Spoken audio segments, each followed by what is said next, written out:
આ ખેડા જિલ્લાની ડાકોરની પવિત્ર ધરતી ઉપર મારી તમામ માતાઓ બહેનોને નતમસ્તક વંદન છે.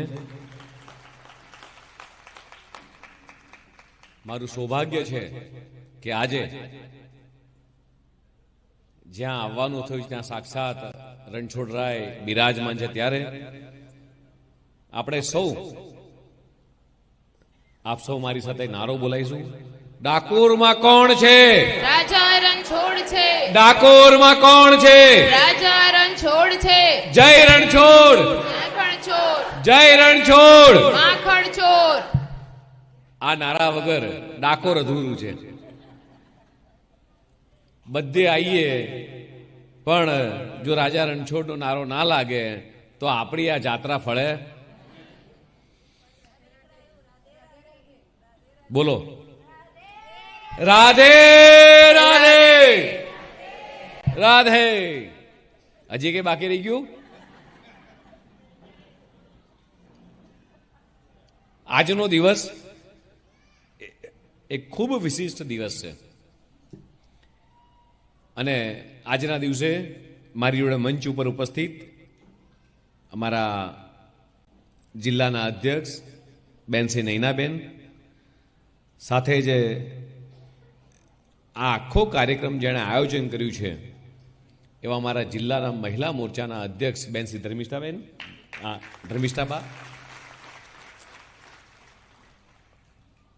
મારા સાથી બંને મહામંત્રી હિતેન્દ્રસિંહ ચૌહાણ, અજયભાઈ, સાથે જ સરકારમાં મંત્રી અને પ્રભારી એવા શ્રી રમણભાઈ સોલંકી, શ્રી સંજયસિંહ મેડા, આ ખેડા જિલ્લાના પ્રભારી રમેશભાઈ, સ્થાનિક ધારાસભ્યશ્રી યોગેન્દ્રસિંહ, અમારા અર્જુનસિંહ અને શ્રદ્ધેય મંચ અને ખૂબ મોટી સંખ્યામાં ઉપસ્થિત મારી માતાઓ અને બહેનો,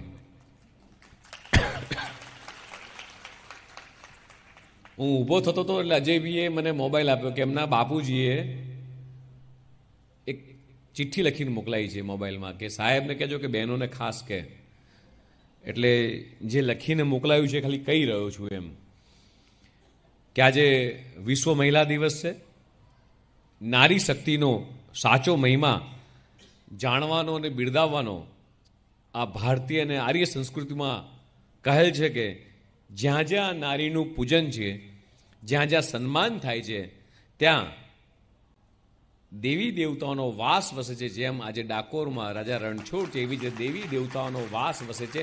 જે ઘરમાં, જે પરિવારમાં માતાનું, નારીનું, દીકરીનું, પત્નીનું જે સન્માન થતું હોય ત્યાં ભગવાનનો વાસ હંમેશા હોય છે. આ સૃષ્ટિમાં નારી એક એવી જગતજનની છે જેનો અંશ એ માત્ર પોતાનું જીવન જીવતી જ નથી. એક સ્ત્રી એક એવું વ્યક્તિત્વ છે કે માત્ર પોતાનું જીવન નથી જીવતી, પણ પોતાના શરીરની અંદર પોતાના લોહી, માંસ, હાડકામાંથી સિંચીને એક અન્ય જીવનનું સર્જન કરે છે. એટલે કેટલું મહાન વ્યક્તિત્વ એ મારી સામે બેઠેલી માતાઓ અને બહેનો છે. આ તમારી અંદરથી એક નવા જીવનું ઉત્પન્ન થાય છે અને આ પૃથ્વીનો ગમે તેટલો તાકાતવર પુરુષ હોય પણ એ મારી માતાઓ અને બહેનો આગળ એ વમણો વ્યક્તિ છે.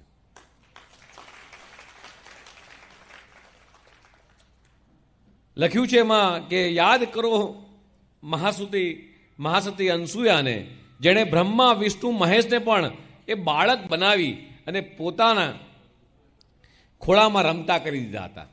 યાદ કરો એ મહાસતી અનસુયાને.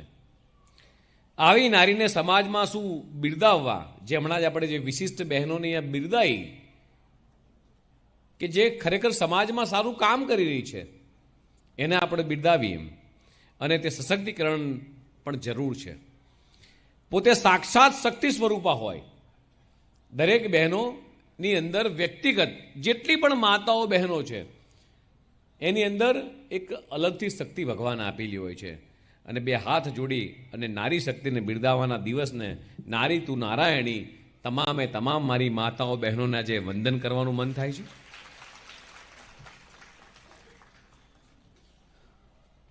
આજે એક એવો દિવસ છે કે મહિલા દિવસ તો છે જ, અને આજે આખી દેશ અને દુનિયાએ પાછી મેચ જોવાની છે. આમાંથી કેટલી બહેનો મેચો જોવા જવાના છે? મને નૈનાબેન કહેતા હતા કે સાહેબ વહેલાઓ, પણ આવો જ એક બીજો કાર્યક્રમ હતો. એટલે નૈનાબેન તમારી ચિંતા કરતા હતા કે બહેનો સાહેબ 10 વાગ્યાની 9 વાગ્યાની નીકળી હશે, અહીંયા આવી ગઈ છે. એટલે મેં પહેલાં કીધું બહેનો, મારી બધી જ માતા બહેનોને ભૂખ્યા ના રાખતા. એટલે ભોજન કરાયું નહીં નૈનાબેને. અને રાજા રણછોડરાયના દર્શન કરવા ગયા. આમાં રાજભોગ ચડતો હતો, થાળ ચડતો હતો, એટલે 10 મિનિટ અમારે ત્યાં રાહ જોવી પડી. અને આજનો દિવસ છે કે મારે માતાઓ બહેનોને બિલકુલ રાહ જોવડાવાય નહીં. રાહ જોવડાવો શું થાય? રાહ જોવડાવીએ શું થાય?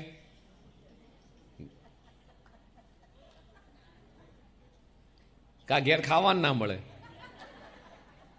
કા પછી વાસણનો અવાજ આવે.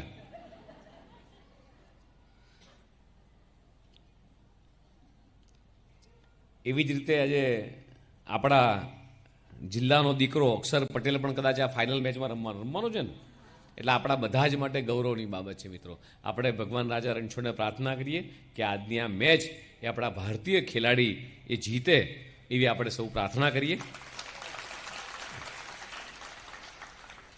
આપણા શાસ્ત્રોમાં કહેવાયું છે, યત્ર નર્યાસ્તુ પૂજ્યંતે રમંતે તત્ર દેવતા. એટલે જ્યાં નારીનું સન્માન છે અને પૂજન થાય છે ત્યાં દેવતાનો નિવાસ કરે છે.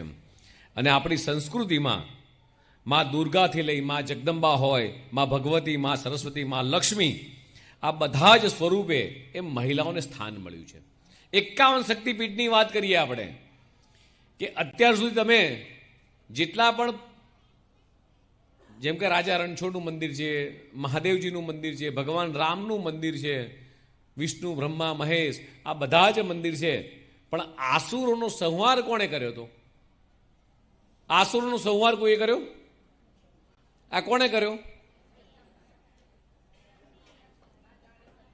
તમામે તમામ દેવી શક્તિ જગદંબાએ તમામ 51 શક્તિપીઠના માં ચોટીલાવાળી હોય, માં મહાકાળી માતા હોય, આ દરેકે દરેક દેવી દેવતા દેવીઓએ એ ક્યાંક ને ક્યાંક આ અસુરનો સંહાર કર્યો છે. અને એમની પોતાની આગવી ઓળખ એ આખી ઊભી થઈ છે. એક આખો એક યુગ હતો. આજના યુગની વાત કરીએ, એના પછી એક બીજો યુગ આવ્યો જ્યાં જીજાબાઈ, જેણે શિવાજીને જન્મ આપ્યો. અને આજે આપણે બધા પોતાનો દીકરો હિંચકામાં હિંચકતો હોય, ઘોડિયું નાખતા હોય, ત્યાં આપણે જીજાબાઈનું હાલરડું ગાતા હોઈએ છીએ અને દીકરાને મોટો કરતા હોઈએ છીએ. કેમ?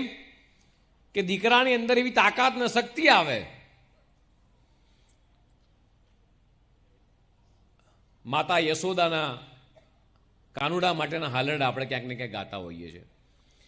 આ બધી જ, અને આખી પૃથ્વીમાં આજે માતા સીતાજીનું પવિત્રતાનું ઉદાહરણ આપણે બધા આપતા હોય. હા કે ના? કે ભાઈ સીતા માતા જેવું કોઈ નહીં એમ. એટલે તમારી અંદર જે કોઈ પણ સ્ત્રીની અંદર જે પવિત્રતા છે, આ પવિત્રતાના દાખલા એ જુગના જુગ સુધી અપાય છે. અને મીરાબાઈની ભક્તિ હોય, એ ભક્તિ એ વખણાય છે. કોઈ પુરુષની ભક્તિ વખણાણી છે?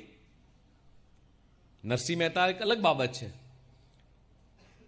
પણ કોઈ બહેનોનું ભજન મંડળ જતું હોય, હમણાં જ આપણો હોળી ધૂળેટીનો તહેવાર ગયો, કેટલાય હજારો ભજન મંડળથી માંડીને હજારો સંઘ અહીંયા આવ્યા હશે. પણ જે ભજન મંડળની અંદર જે ભજન ગાતા હોય, એમાં ચોક્કસ જે બહેન જે લહેકો ઉપાડે એના તોલે કોઈ આવે ખરું? તો દરેક સ્ત્રીની અંદર કેટલી તાકાત પડેલી છે. હમણાં અમારા બેન વાત કરતા હતા, નૈનાબેન. પણ હું એવું કહું કે કોઈ પણ વ્યક્તિને, અહીંયા જેટલી મારી માતાઓ બહેનો બેઠી છે, બધી પાછળ બેઠી છે, ઘણા બધી બહેનો બહાર બેઠી છે, અહીંયા મંચ ઉપર જેટલા પુરુષ બેઠા છે, હું આવી ગયો, બહેનોની અંદર કેટલી પ્રકારની આવડત છે. સવારે વહેલા ઉઠવું વગર ઘડિયાળે, મોટા ભાગની બહેનો વગર ઘડિયાળે વગર એલાર્મે ઉઠી જાય છે. 5 વાગી જ ગયા હશે, હા કે ના? ખબર પડી જાય એના મગજની અંદર એ ચાલતી ચિંતા કે મારે વહેલા ઉઠવાનું છે,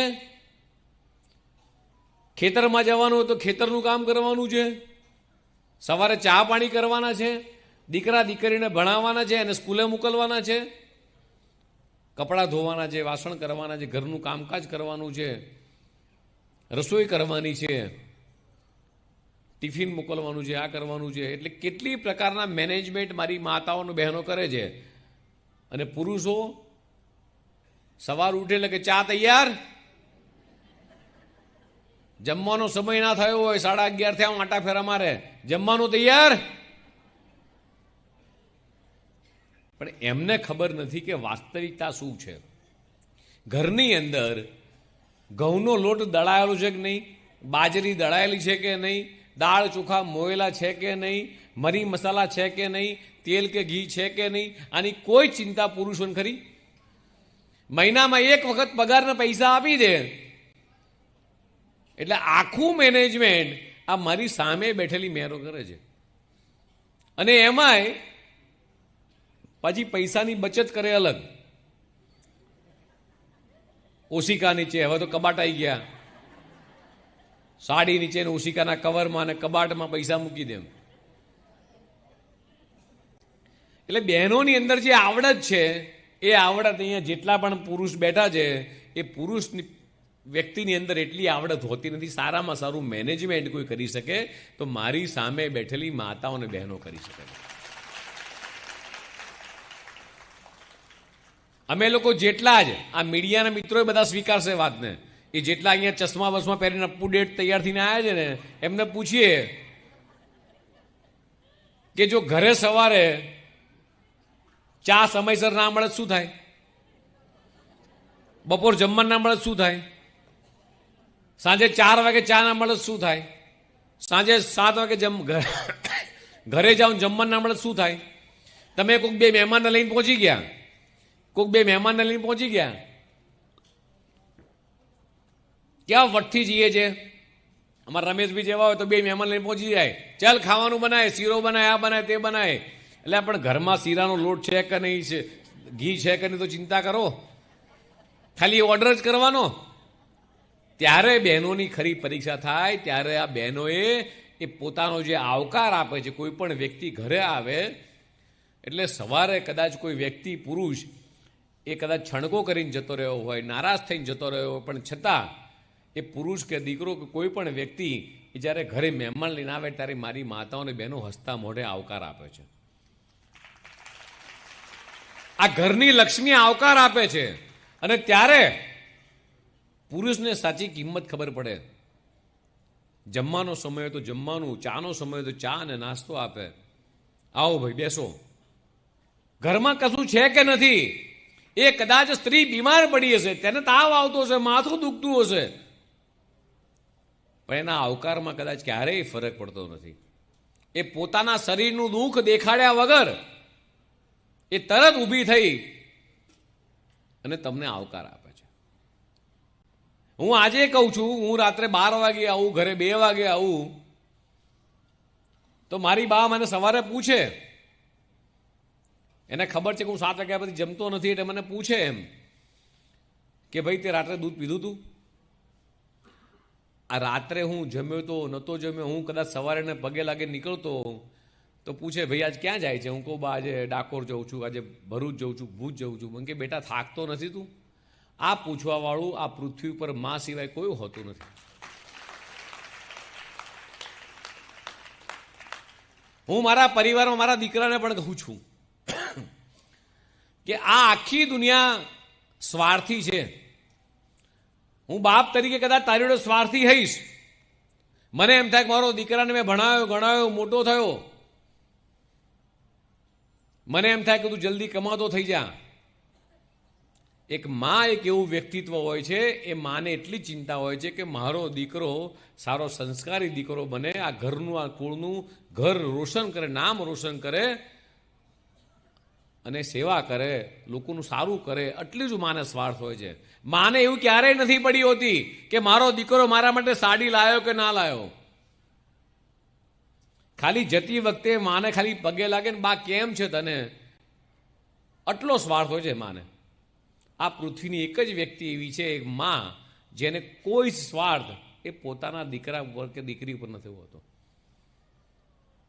બાકી દુનિયાની તમામે તમામ વ્યક્તિ, અહીંયા મારી માતાઓ બહેનો બેઠી છે, સ્વીકારશે વાતને. પત્ની હોય તો એને સ્વાર્થ હોય પોતાના પતિ પાસેથી, દીકરી હોય દીકરો હોય, બધાને સ્વાર્થ હોય. એક દીકરી એક એવું પાત્ર છે કે દીકરીને પોતાના મા બાપના સ્વાસ્થ્ય સિવાય, પોતાની મા બાપની મિલકત પર ક્યારેય એને લોભ નથી હોતો.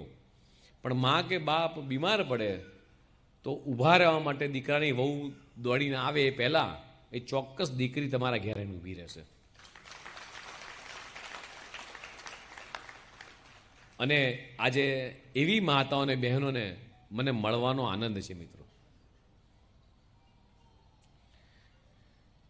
રાણી લક્ષ્મીબાઈ હોય, સાવિત્રી ફૂલે હોય, આ તમે પાત્રો જુઓ. હું જે બહેનોના નામ બોલું છું ને, કે એમણે એમના જીવનમાં કેટલા બધા કામો કર્યા છે.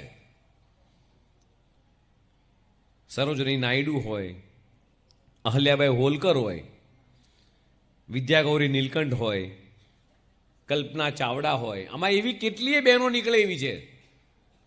હમણાં અમારા મહિલા મોરચાના અધ્યક્ષ બેન બોલતા હતા, મને પોતાને આનંદ થયો કે એક સ્ત્રી તરીકે આવું સરસ બોલી શકે છે. પીવી સિંધુ હોય, ગીતા ગોપીનાથ હોય, મનુ ભાકર હોય, ભાવિના પટેલ હોય, કેટલીય બહેનો એવી છે કે જેણે પોતાના ઘરથી, એવું કહેવાય છે ને કે ભાઈ એક દીકરીને ભણાવીશું તો 3 ઘર તારશે. એક, પોતાના મા બાપને ગર્વ થાય, મા બાપને એમ થાય કે મારી દીકરી ભણી મોટી થઈ એન્જિનિયર થઈ એટલે એ ઘર તરે. સારું સગુવાલું મળે તો સામેવાળાને એમ થાય કે ભાઈ મારી દીકરાની બહુ ભણેલી ગણેલી છે. અને એના ઘરે જ્યારે સંતાન થાય, એના દીકરા દીકરી ભણે જાય અને એ સાસરે જાય, એટલે એક દીકરીને જો ભણાવીએ તો 3 ઘર તારે. આનું સૌથી મોટું ઉદાહરણ, સૌથી મોટું કામ કર્યું તો દેશના યશસ્વી પ્રધાનમંત્રી માનનીય મોદી સાહેબે કર્યું કે જ્યારે સાચા અર્થમાં મહિલા સશક્તિકરણનું કામ એમણે શરૂ કર્યું કે મુખ્યમંત્રી તરીકે એક દીકરીને આંગળી પકડીએ અને સ્કૂલે મૂકવા જાય કે આ દીકરી મારી છે, મારે એને સ્કૂલે મૂકવા જવું છે, ભણાવવા જવું છે. એ સિલસિલો અત્યારે માનનીય ભૂપેન્દ્રભાઈ સાહેબે ચાલુ રાખ્યો છે કે દીકરીને ભણાવશો તો મોટી થશે, સારું ભણશે તો પોતાના ઘરનો સંસાર ચલાવી શકશે, એની આવનારી પેઢી ભણશે. અને અત્યારે કેટલાય સમયથી, વર્ષોથી આપણે ચલાવીએ છીએ કે જે સામાન્ય પરિવારના બેન દીકરીઓ હોય, એ દીકરી નાની હોય, એનામાં લોહી ઓછું હોય, કોઈ ઉણપ હોય, તો ગુજરાત સરકાર માન્ય ભૂપેન્દ્રભાઈ પટેલ, નરેન્દ્રભાઈ હતા, આનંદીબેન હતા, અને એ વખતે ચાલુ કે મારા ગુજરાતમાં કોઈ પણ કુપોષિત દીકરો કે દીકરી ના હોવી જોઈએ. એટલે જે દિવસો દીકરો કે દીકરી, જે બેન કદાચ પ્રેગ્નેન્ટ થાય એ દિવસથી જ એ બેનની સાર સંભાળ લેવાનું કામ ગુજરાત સરકાર કરે છે. કે માં પ્રેગ્નેન્ટ થઈ એટલે એનું અંદર પેટમાં રહેલું બાળક, એનું સ્વાસ્થ્ય કેવું છે, એનો ઉછેર બરોબર થાય છે કેમ, એને જેટલી પણ પ્રકારની કોઈ રસી આપવાની, રસી આપવાનું કામ પણ સરકાર કરે છે. દીકરી કે દીકરાનો જન્મ થાય એની ચિંતા સરકાર કરે છે. અને દીકરો 18 વર્ષનો થાય કે દીકરી 18 વર્ષની, ત્યાં સુધી તમામ પ્રકારની એની મેડિકલની ચિંતા પણ એ સરકાર કરી રહી છે. ગુજરાતના મુખ્યમંત્રી માનનીય નરેન્દ્રભાઈ સાહેબ હતા ત્યારથી લઈ અને આજ દિન સુધી એમનો સંકલ્પ હતો કે જે પણ દીકરી, એ કોઈ પણ દીકરો કે દીકરી કુપોષિત ના હોવા જોઈએ. અને જો દીકરો કે દીકરી કુપોષિત નહીં હોય તો એની આવનારી પેઢી એ સારી થશે. આ ચિંતા એ માનનીય ભૂપેન્દ્રભાઈ પટેલ આજે કરી રહ્યા છે મિત્રો. અને એટલા માટે આખું આંદોલન ચલાવ્યું કે ભાઈ કોઈ પણ દીકરી છે, મારી કે તમારી નહીં, નાત જાત કોઈ પણ જગ્યાએ, આ નૈનાબેન સાક્ષી છે, બધા જ લોકો ધારાસભ્યથી માંડીને બધા જ લોકો ગામડે ગામડે ફરી રહ્યા છે. બંને મંત્રીશ્રીએ પણ એ બંને બેઠા છે. એ જાય એટલે ચિંતા કરે, કે આંગણવાડીમાં બાળક ભણે છે કે કેમ, સ્કૂલમાં જાય છે કે માન્ય ભૂપેન્દ્રભાઈ સાહેબે તો સરસ યોજના લઈ આવ્યા હમણાં, નમો લક્ષ્મી ને નમો સરસ્વતી, કે દીકરી 8મા ધોરણ પછી 9મું 10મું 11મું 12મું ભણે એના માટે નમો સરસ્વતી નામની યોજના, નમો લક્ષ્મી યોજના, કે જે દીકરી 9મા પછી એને સાયન્સ સ્ટ્રીમ લેવું હોય એના માટેની આખી યોજના અલગ લઈ આવ્યા. એટલે કે દીકરો અને દીકરી સારું ભણી શકે એના માટે પણ સરકાર ચિંતા કરી રહી છે. અને આ ચિંતા એ આવનારા ભવિષ્યની ચિંતા કરી રહ્યા છે મિત્રો. અને એવું કહીશ કે આજે માન્ય નરેન્દ્રભાઈના કારણે, ગુજરાત સરકારના એક્ટિવનેસના કારણે આજે બહેનો, આજ સવારે એક છાપામાં લખ્યું હતું કે કેટલા પર્સન્ટેજમાં બહેનો મહિલા પોલીસ હોય. અહીંયા ઊભી છે મારી બહેનો, આ બહેનોનું સન્માન કરી, તાળીઓ પાડતો બાદ બહેનો માટે. ચલો, કદાચ કેવડિયા કોલોની તમે જાઓ તો કેવડિયાની અંદર પિંક કલરની રિક્ષા ચલાવે છે. ત્યાંની આદિવાસી બહેનોને એ રોજગારી પૂરી પાડવા માટે પિંક કલરની રિક્ષા આપી છે. આઈએસ ઓફિસર હોય, શિક્ષિકા હોય, ડોક્ટર્સ હોય, વકીલ હોય, સાયન્ટિસ્ટ હોય. આપણે જ્યારે હમણાં એક યુદ્ધ થયું હતું, કોઈને યાદ છે? કાશ્મીરમાં આપણા નિર્દોષ લોકોને મારી નાખ્યા હતા, ખ્યાલ છે? એ ઓપરેશનનું નામ શું હતું? મારી ભોળી માતાઓ બહેનોનું સિંદૂર ભૂસવાનો જેણે પ્રયાસ કર્યો છે એવા લોકોને છોડવામાં નહીં આવે. અને એનો જબરજસ્ત જવાબ એ દેશના યશસ્વી પ્રધાનમંત્રી માનનીય મોદી સાહેબે આપણા જવામર્દ સૈનિકોએ આપ્યો. અને ત્યારે ભારતે જ્યારે વિધિવત આ ઓપરેશન સિંદૂર ડિક્લેર કર્યું, એ ડિક્લેર કરવાની પ્રેસ નોટ પણ એ આપણી વડોદરાની દીકરી એ સોફિયાએ ત્યાં પ્રેસ લીધી હતી. આપણી વડોદરાની દીકરી હતી. આ નાની વસ્તુ નથી. સોફિયા કુરેશી એવું નામ હતું ને જીતેન્દ્રભાઈ. તે પરિકલ્પના કરો કે દીકરીની અંદર કેટલી તાકાત, દીકરી કયા લેવલે પહોંચી શકે છે. એટલે મારી માતાઓને બહેનોની તમારી પોતાની જે તાકાત છે, દ્રૌપદી મુર્મુજીની વાત કરીએ, એક જ્યારે એમને રાષ્ટ્રપતિ બનાવવાના ત્યારે આગલા દિવસ સુધી એ પોતાના ઘરની અંદર બહાર વાસિંદુ કચરો વાળતા હતા. એમને ખબર નથી કે હું કદાચ કાલ રાષ્ટ્રપતિ બનવાની છું. એકદમ સામાન્ય પરિવારની દીકરી, આદિવાસી સમાજમાં જન્મેલી દીકરી, અને આજે દેશની પ્રથમ વ્યક્તિ બની છે. પણ દુઃખ સાથે કહેવું પડે કે કાલે પશ્ચિમ બંગાળની અંદર મમતા બેનર્જીએ એક મહિલાનું અપમાન કર્યું, રાષ્ટ્રપતિનું અપમાન કર્યું છે. આ અપમાન ભારતની જનતા ક્યારેય નહીં ભૂલે. રાષ્ટ્રપતિ મહોદય જ્યારે ત્યાં જાય એટલે પ્રોટોકોલમાં એ રાષ્ટ્રપતિશ્રીને લેવા માટે મુખ્યમંત્રી જવાનું હોય, એમના મંત્રીશ્રીઓ જવાનું હોય. અને પશ્ચિમ બંગાળમાં જ્યારે મહામહિમ રાષ્ટ્રપતિશ્રી ઉતર્યા તો એમને લેવા માટે કોઈ ના ગયું. જેમ આજે તમે મારી માતાઓ બહેનો અહીંયા કાર્યક્રમમાં છો, એવો જ કાર્યક્રમ એમનો હતો તો કાર્યક્રમનું સ્થળ બદલી નાખ્યું. જે લોકો મહિલાનું સન્માન નથી કરતા, એમનું ધનોત પનોત નીકળતા ક્યારેય વાર લાગતી નથી. અને પશ્ચિમ બંગાળમાં આ જ પ્રકારે પશ્ચિમ બંગાળની જનતા આનો કરારો જવાબ આપશે. એવું કહીશ કે મારી માતાઓ અને બહેનો માટે બે લાઈન કહેવી છે. એવું કહીશ કે હમ કોમલ હૈ કમજોર નહીં, हम कोमल है कमजोर नहीं, शक्ति का रूप ही नारी है, सबको जीवन देने वाली मौत भी तुझसे हारी है. કોકને જીવન આપનારી છો તમે લોકો, અને તમારાથી બધા જ લોકો મોત પણ હારી જાય છે. અને દેશના યશસ્વી પ્રધાનમંત્રી માનનીય મોદી સાહેબનો સંકલ્પ છે કે મારી માતાઓ અને બહેનો સદ્ધર કઈ રીતે થાય. આમાંથી ખેતીવાડી કેટલી બહેનો કરે છે? તમારા બધાના ખાતામાં દર વર્ષે પૈસા આવે છે? ખેડૂતના કઈ સ્કીમ છે? કિસાન સન્માન નિધિ. આમાંથી ગાયો ભેંસો કેટલા લોકો રાખે છે? ઢોર? યોગેન્દ્રસિંહ કે બધા રાખતા છે? આમ તો તમે જે દૂધ દોવો છો એ જો દૂધ દોવાનું બંધ કરી દો તો આમાં એકે પુરુષ ચા પીધા કરે બધા. આ તમારા દૂધની તાકાત એટલી બધી છે કે આજે અમૂલ ડેરી એ આખા વિશ્વમાં એક કાઠું કાઢ્યું છે અમૂલ નામે, અને અમૂલનું ટર્નઓવર વર્ષે 1 લાખ કરોડ છે. મારે બનાસકાંઠામાં જવાનું થયું તો બનાસકાંઠાની અંદર એક બેનને મળ્યો હું. એ બેનનું નામ તમને કહું, મણિબેન જયસંગભાઈ ચૌધરી. મેં બેનને પૂછ્યું કે બેન વર્ષે કેટલું દૂધ ભરાવો છો? બેને મને કીધું 3,47,000 લીટર. કેટલું? 3 લાખ. અને બધું કેટલા રૂપિયાનું દૂધ વર્ષે, કેટલું બિલ બને? મને બેને કીધું કે સાહેબ 2 કરોડ રૂપિયાનું દૂધ ભરાવું છું વર્ષે. આમાંથી એક પુરુષ મને બતાવી દો કે 2 કરોડ કમાતો હોય વર્ષે.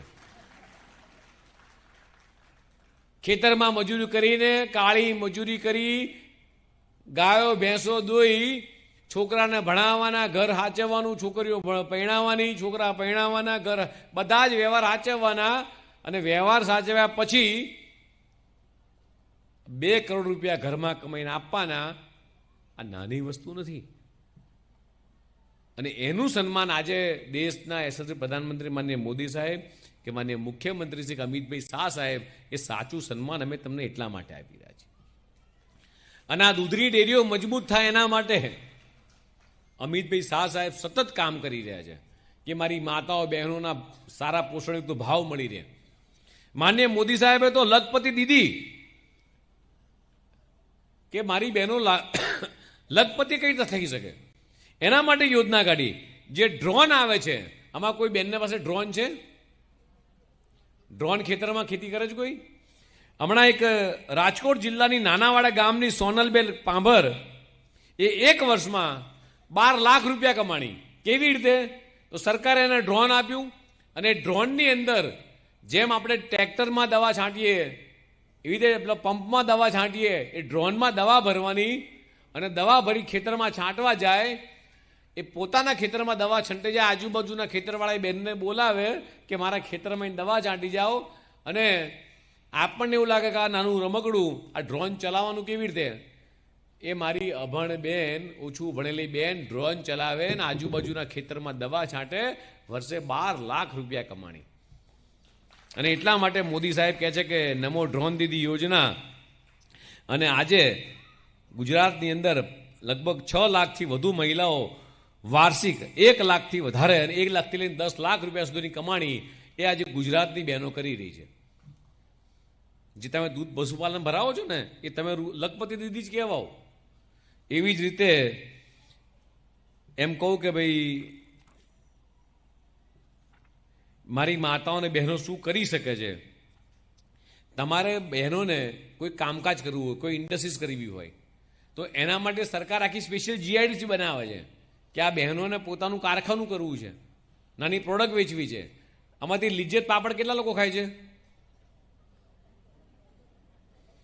એ પાપડ જે છે, આપણે એ બાજુમાં કયું ગામ છે આપણી આજુબાજુમાં, નામ ભૂલી ગયો,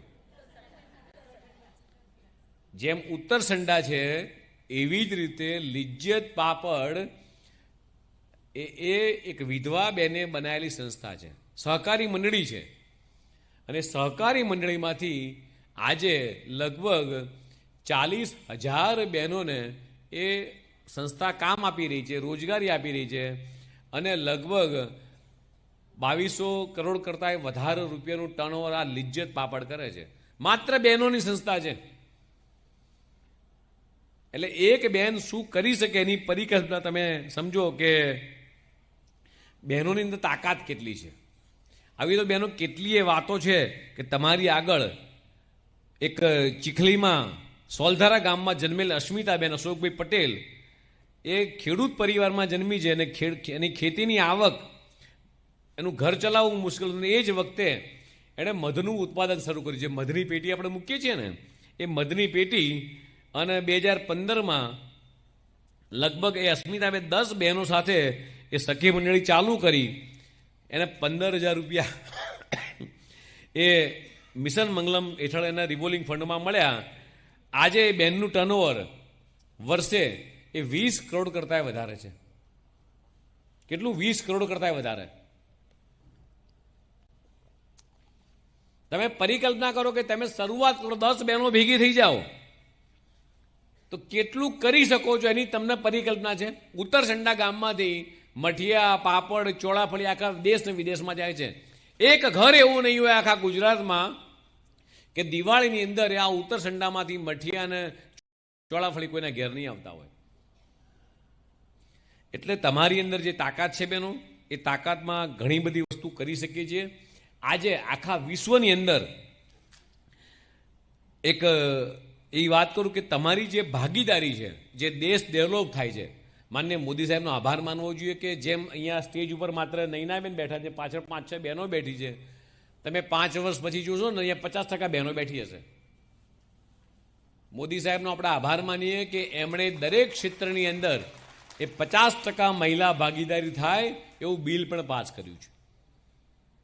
એટલે પછી એ ચૂંટાયેલું ક્ષેત્ર હોય, પંચાયત હોય કે પાર્લામેન્ટ સુધી, એ દરેકે દરેક જગ્યાએ મહિલાઓની ભાગીદારી વધે એ દિશામાં એ દેશના યશસ્વી પ્રધાનમંત્રી માનનીય મોદી સાહેબ કામ કરી રહ્યા છે.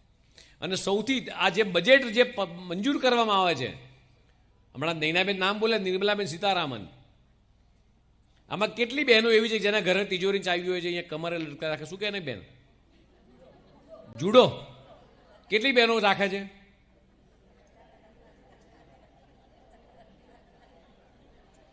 આખા દેશનો ચાવીનો જુડો એ નિર્મલા સીતારામન પાસે છે. હા કે ના? આખા દેશનો ચાવીનો જુડો એ નિર્મલા સીતારામન પાસે છે. આખા દેશનું બજેટ, એક પૈસા ક્યાં વાપરવા, પૈસા ક્યાંથી આવશે, આ બધું જ મેનેજમેન્ટ એ એક મહિલા, એ નાણામંત્રી કરી રહ્યા છે.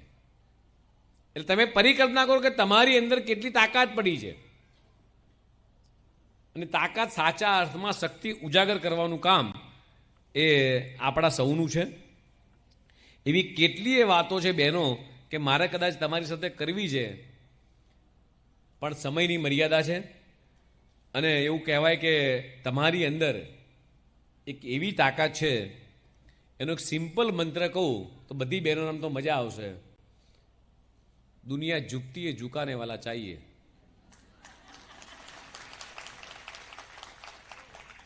આ જેટલી મૂછોવાળા પુરુષ છે ને એનામાં તાકાત નથી. હા કે ના?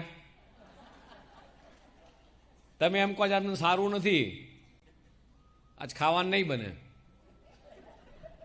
એ તરત કાલાવાલા ચાલુ. હા કે ના? છોકરો હોય તો એની માને કે, ઘરવાળો હોય તો કે ભાઈ થોડું બનાય, કંઈ પડ્યું છે, કાલની રોટલી પડી છે, આમ ઠરેલી રોટલી ખાય નહીં, ખાય ઠરેલી રોટલી, ઠરેલું શાક, ખીચડી ખાય, અને આમ પછી શું કરે, ખાઈ લે. આજે ખાસ વિશિષ્ટ કાર્યક્રમમાં મહિલાઓનું સન્માન થાય. આખા દેશભરમાં કાર્યક્રમ થઈ રહ્યો છે, આખા ગુજરાતની અંદર કાર્યક્રમ થઈ રહ્યો છે કે સાચા અર્થમાં માતાઓ અને બહેનોનું સન્માન થાય. અને એટલા માટે આજનો આ કાર્યક્રમ થયો હતો. પણ મારે તમને બધી માતાઓ અને બહેનોને કહેવું છે કે તમે પણ તમારી દીકરીઓને એ ચોક્કસ ભણાવજો. અને સાથે સાથે જે માતાઓ અને બહેનોની તમારી બધાની વિશિષ્ટ જવાબદારી છે. અત્યારે આમાં દૂધ કેટલા લોકો ગરમ કરે છે? સવારે દૂધ કેટલા લોકો ગરમ કરે છે? હાથ ઊંચો કરો ને જરા. બધા કરો છો?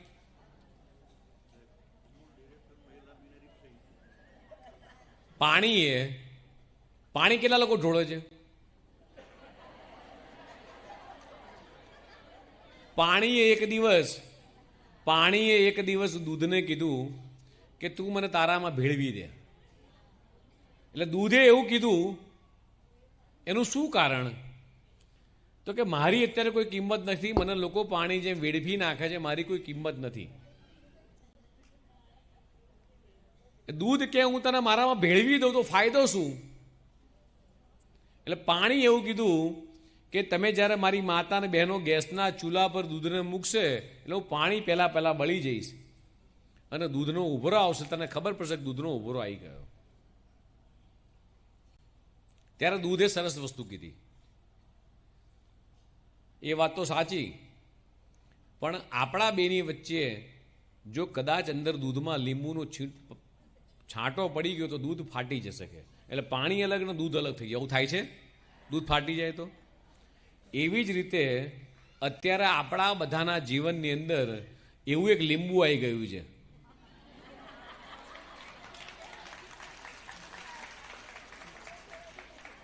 અને આ લીંબુ વોટ્સએપ, ફેસબુક, ટ્વિટર એ એટલું બધું બગાડી રહ્યું છે કે આપણા બધાના સંસારના જીવનની અંદર ખૂબ મોટું દૂષણ ઊભું થયું છે. મારી માતાઓને બહેનોને વિનંતી છે કે જેને નાની દીકરીઓ હોય, જે વહુઓ છે, એને પણ મારી વિનંતી છે, દરેક લોકોને મારી વિનંતી છે કે પરિવારની જોડે જ્યારે સવારે બેસીએ તો નક્કી કરી કે સવારે, બપોરને, સાંજ 3 ટાઈમ જમતી વખતે મોબાઈલનો ઉપયોગ ના કરીએ. જેમ આપણે 11 કરીએ છીએ, પૂનમ કરીએ છીએ, તો એવી રીતે એક દિવસ નક્કી કરો, આજે રવિવારે વોટ્સએપનો ઉપવાસ, સોમવારે ફેસબુકનો ઉપવાસ, મંગળવારે ટ્વિટરનો ઉપવાસ, બુધવારે ઇન્સ્ટાગ્રામનો ઉપવાસ. આનાથી તમને આજે કદાચ હસવું આવશે, પણ આપણા બધાના જીવનની અંદર એ કેટલો મોટો ફેરફાર આવશે તમને ખબર નથી. આપણો દીકરો કે દીકરી શું ભણે છે એની આપણને ખબર નથી. આપણા પતિએ થાળીમાં શું ખાધું એને ખબર નથી. કારણ કે તમારું મારું બધાનું, તમારું નહીં મારું ઘર પણ આવી ગયું, આ બધાના ઘરમાં પરિસ્થિતિ છે. તો આપણે બધાએ સંકલ્પ લઈએ. ફોરેનની અંદર આ વસ્તુ શરૂ થઈ ચૂકી છે કે જમતી વખતે કોઈએ મોબાઈલ નહીં હાથમાં લેવાનો. રોજનું કોઈ પણ 1 ટંકનું ભોજન આખો પરિવાર સાથે સ્વીકારે. કારણ કે તમારી અંદર તાકાત તો શક્તિ છે કે તમે આખા ઘરને એ બાંધીને રાખી શકશો. તમારી અંદર એ તાકાત છે કે આખા ઘરને તમે સંયુક્ત પરિવારની જેમ તમે રાખી શકશો બહેનો. અને છેલ્લે એવું કહીશ કે मैं स्त्री हूं, मैं नारी हूं, मैं कली हूं, मैं फुलवारी हूं, मैं दर्शन हूं, मैं दर्पण हूं, मैं नाद हूं, मैं गर्जन हूं, मैं श्रीमद् भागवत गीता हूं, मैं द्रौपदी हूं, मैं सीता हूं, मैं बेटी हूं, मैं माता हूं, मैं बलिदानों की गाथा हूं. जय रणछोड़, जय रणछोड़. સાહેબ તમારો આભાર. ઉત્તમ શબ્દો અને અમને જે આપ્યું અજયભાઈ બ્રહ્મભટ્ટ સાહેબ.